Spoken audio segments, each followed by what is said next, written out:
Oke, hello everyone. Welcome to Analysis dan update lagi seputar koin kripto. Dan di video kali ini kita bakalan bahas seputar PP, yang mana buat PP ini sebenarnya udah sempat saya bahas di beberapa postingan video saya sebelumnya, bahkan relatif baru.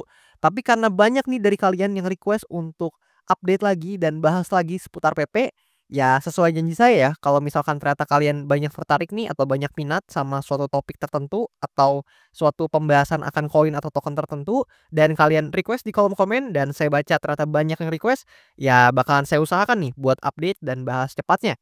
Dan maka dari itu boleh banget nih buat kalian yang mungkin punya koin-koin tertentu yang mau saya bahas. Let's say teman-teman punya koin favorit nih yang lagi kalian hold, misalkan koin X gitu ya, misal, atau koin A, koin B, koin C gitu misalnya. Kalian boleh banget request aja di kolom komen di bawah, dan nanti kalau misalkan banyak yang tertarik atau banyak yang request juga, bakalan saya usahakan buat update secepatnya. Lebih kurang seperti itu.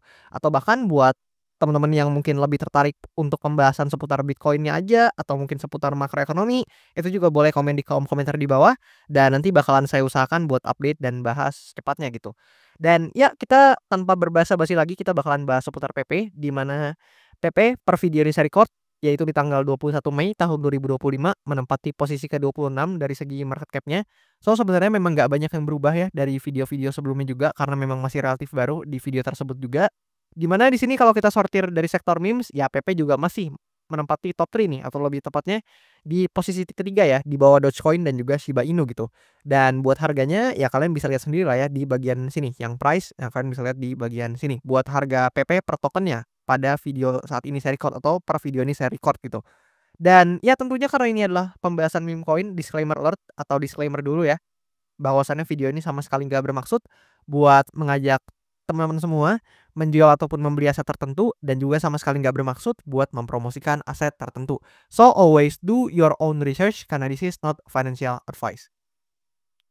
Nah, di sini kita bakalan mampir ke chart nih atau ke price action-nya, di mana mungkin ini yang teman-teman tunggu-tunggu ya, pembahasan seputar chart-nya atau price action-nya, karena memang PP dalam beberapa waktu terakhir ya, let's say dalam hari ini aja ya, dia memang udah menguat lumayan teman-teman, di mana candle hari ini ya kita bisa lihat ya menguat sekitaran, ya kalau sampai atasnya mungkin sekitaran 8% gitu ya. Dan di sini kalau kita amati memang secara price action belum berbeda jauh dari yang sebelumnya saya bahas. Jadi di sini saya mungkin akan sedikit memperjelas untuk beberapa skenario yang saya lihat untuk PP ini. Di mana di sini ya pertama-tama, kalau kita coba perkecil time frame-nya, let's say jadi 4 jam. Nah, kayak gini.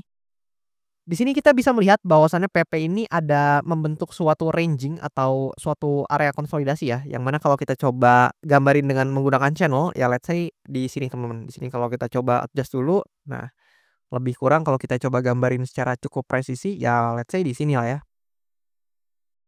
Nah, lebih kurang di sini kalian bisa notice sendiri buat pergerakan konsolidasinya, di mana PP ini so far bergerak di antara area konsolidasi ini, yang mana ada di batas atasnya di sini dan juga batas bawahnya di sini gitu. Dan tentu teman-teman harusnya udah pada tahu ketika terjadi konsolidasi seperti ini, maka ketika dia berada di batas bawahnya dia cenderung mengalami kenaikan, sementara ketika dia berada di batas atasnya dia cenderung mengalami penurunan gitu. Dan konsolidasi ini cepat atau lambat itu biasanya akan di breakout atau terjadi breakout dari konsolidasi ini, dan arah breakout-nya itu akan menentukan, tanda kutip ya, arah pergerakan dari tokennya atau koinnya itu setelahnya gitu ya. Jadi intinya ketika dia breakout di atas atau breakout ke atas, ya ada potensi untuk suatu koin atau token tertentu yang memang sedang dianalisa itu bisa bergerak ke atas setelah dia breakout, dan sebaliknya kalau dia justru breakout ke bawah, ya arahnya justru bisa aja ke bawah. Lebih kurang seperti itu teman-teman. Dan mungkin buat kalian yang penasaran seputar outlook besar dari PP ini, kalian juga bisa nih mampir ke video pembahasan PP saya yang sebelumnya, karena di situ saya bahas dengan detail juga.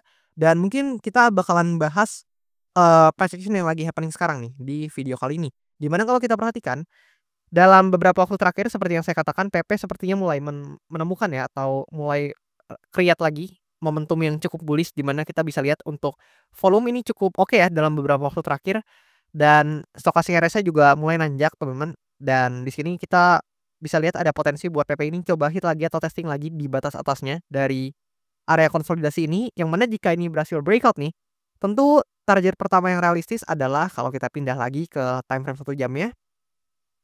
Nah, di sini target yang realistis tentu adalah supply area ya yang ada di atas ini. Di mana area ini sama sekali nggak saya ganti, bahkan dari video sebelumnya kalian juga bisa cross check sendiri.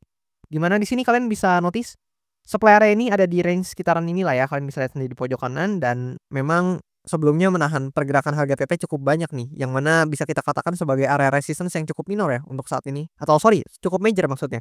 Karena memang menahan pergerakan harga dari PP ini cukup banyak gitu. Kalian bisa lihat sendiri di sini, kemudian di sini juga sempat tertahan, di sini tertahan, dan ya seterusnya gitu. Kalian bisa lihat bahkan di sini juga sempat ada quote on quote testing dulu ya, baru kemudian kembali turun gitu.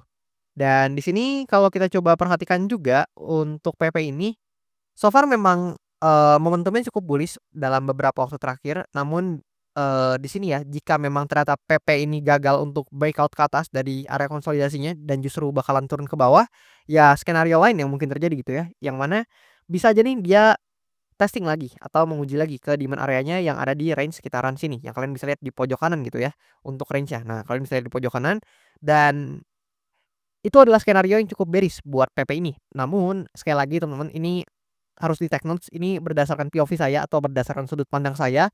So, harus banget kalian telaah lagi dan harus banget kalian lakuin analisa mandiri, karena tentu pendekatan yang kalian lakukan akan, berbeda ya kemungkinan dengan yang saya lakukan, atau pasti kalian punya pandangan sendirilah seputar koin ataupun token tertentu. Namun ini adalah POV dan pandangan saya, di mana kalau melihat, momentumnya yang cukup bullish dalam beberapa waktu belakangan ini, ditambah juga sepertinya masalah-masalah seperti perang dagang, tarif war, kita tahu lagi ada pause lah ya teman-teman antara US dan juga China 90 harian teman-teman. Dan sepertinya kalau kita lihat makroekonomi juga nggak ada yang gimana-gimana banget, lagi antang-antang aja, kecuali ya geopolitical tension lah ya, itu another things kalau misalkan memang ternyata memburuk, kita nggak ada yang tahu. Tapi so far kalau melihat beberapa waktu dekat ini sepertinya cukup, eee, baik-baik saja, dan kalau situasi kayak gini terus berlanjut ditambah dengan momentum pembelian yang cukup kuat dari PP ini, atau mungkin ada tekanan beli yang juga signifikan dan berhasil breakout nih dari, area konsolidasinya, ya sangat mungkin gitu ya buat PP ini bisa hit atau testing lagi ke resistance ya yang tadi saya notice gitu ya, yang di time frame ini kalian bisa lihat, nah di sekitaran sini gitu. Dan kalau nggak salah di video sebelumnya juga saya sempat bilang, di mana PP apabila dia berhasil breakout dari resistance yang ada di atas ini PP sebenarnya agak-agak tanda kutip ya teman-teman, lumayan blue sky ahead loh teman-teman. Karena bisa aja nih dia hit lagi ya di area all time high yang sebelumnya, di mana kalau kita perhatikan ini kan area all time high buat PP ya, di atas sini gitu. Nih kalau kita gunakan weekly time frame, nah kalian bisa lihat nih, all time high-nya kan di sekitaran sini teman-teman, di supply area yang di sini. So jika memang dia berhasil breakout nih dari area resistance yang di sini, maka next area supply atau resistance yang cukup major adalah di atas sini gitu ya. Karena sebelumnya ya memang menahan pergerakan harga PP gitu ya, yang mana all time high-nya tertahan di resistance di sini gitu. So jika PP berhasil breakout dari supply area yang di sini, maka tanda kutip teman-teman, sekali lagi ini harus dipantau atau perlu diperhatikan, ada potensi ya, tanda petik ada potensi PP ini bisa aja dalam jangka waktu menengah hingga jangka waktu panjangnya untuk coba dan testing lagi ke area resistance atau supply areanya yang ada di range harga ini. Yang mana kalau kalian bingung ya ini deket-deket area all time high-nya lah ya.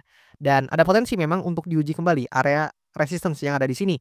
Dan mungkin ya tanda petik lagi, mungkin aja apabila memang, hal ini yang terjadi, ya mungkin ini akan quote on quote membawa euforia ya bagi para pelaku pasar, khususnya mungkin holdernya PP nih. Karena jika memang berhasil testing ke area supply ini atau resistance ini, dan bahkan mungkin aja tanda petik berhasil di breakout, ya kalau berhasil di breakout ya blue sky ahead ya buat PP, karena dia akan create, ada potensi create yang namanya, let's say kayak gini pergerakannya ini misal teman-teman ya. Nah, seperti ini ya dia ada potensi buat create yang namanya new all time high baru gitu setelah memang berhasil breakout, dan tanda petik apabila memang berhasil breakout dari supply area yang ini dan supply area yang di sini. Jadi lebih kurang kayak gitu, tapi sekali lagi kita harus realistis karena market itu tentunya dinamis ya dan dapat berubah sangat cepat gitu. Bahkan saya update hari ini, tiba-tiba besok bisa ada kejadian-kejadian tertentu yang menyebabkan, outlook-nya langsung berubah dan harganya ya mungkin aja bisa langsung berubah gitu ya. Dan ya mungkin seperti itu, kalau buat teknikal nggak ada yang terlalu bisa, banyak dibahas juga karena memang masih nggak jauh beda ya dengan sebelumnya.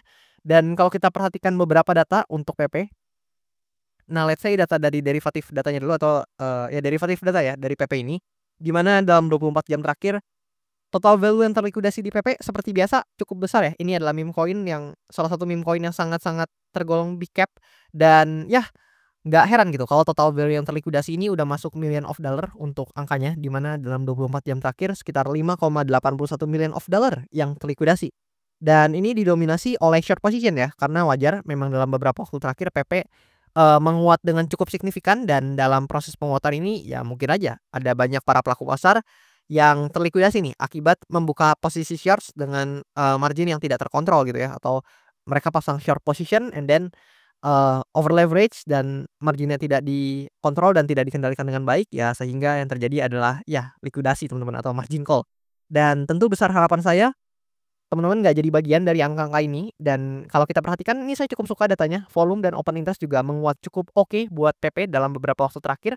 Dan ya kalau kita lihat analitik buat PP juga di bulan April dan bulan Mei of course jauh banget teman-teman. Ini, merupakan return yang cukup positif dan bahkan sangat positif buat PP, sehingga menyebabkan di kuartal 2 kali ini juga average PP secara return itu 93,2%, tinggi banget teman-teman. Dan memang di kuartal 2 ya secara historical merupakan salah satu kuartal yang sangat bullish buat PP karena kita belum pernah dapat minus nih atau belum pernah dapat return negatif di kuartal kedua buat meme coin PP ini. Dan gimana pendapat kalian seputar PP ini? Apakah menurut kalian ini meme coin yang menarik? Karena mungkin, argumen kalian adalah mungkin komunitasnya kuat Bang, mungkin kalian lihat, projection yang menarik atau data-data lainnya seputar PP ini menarik, boleh komen di kolom komentar di bawah. Atau justru kalian tim yang sebelahnya nih, yang menurut kalian mungkin kayaknya PP ini udah ketinggian harganya, jadi kemungkinan akan turun gitu, ya mungkin ya contohnya seperti itu. Boleh kalian komen di kolom komentar di bawah argumen dan pendapat kalian seputar PP, siapa tahu kita bisa diskusi di kolom komentar di bawah. Dan sekali lagi saya ingetin jangan lupa buat teman-teman yang mungkin mau request untuk pembahasan koin-koin atau token-token tertentu atau mungkin topik-topik tertentu seperti makroekonomi dan lain-lain, boleh komen aja di kolom komentar di bawah, dan nanti kalau misalkan banyak yang tertarik dan juga banyak yang request, bakalan saya usahakan buat update dan bahas cepatnya. Dan juga selain itu ya, buat teman-teman yang mungkin mau mampir ke sosial media saya, kalian boleh mampir nih ke Linktree yang tertera di bio account TikTok dan juga Instagram saya, atau ada juga di link yang tertera pada description di channel YouTube saya. Di situ kalian bisa mampir ke sosial media saya yang ada di sini, dan juga kalian juga bisa mampir nih ke link traktir yang ada di bawah sini buat kalian yang mau request analisa koin sekaligus support saya juga gitu. Dan ya mungkin itu aja buat video pembahasan kali ini. Thank you banget buat kalian yang udah support saya sampai sejauh ini, dan thank you juga buat teman-teman yang udah nonton, dan sampai jumpa di video-video selanjutnya.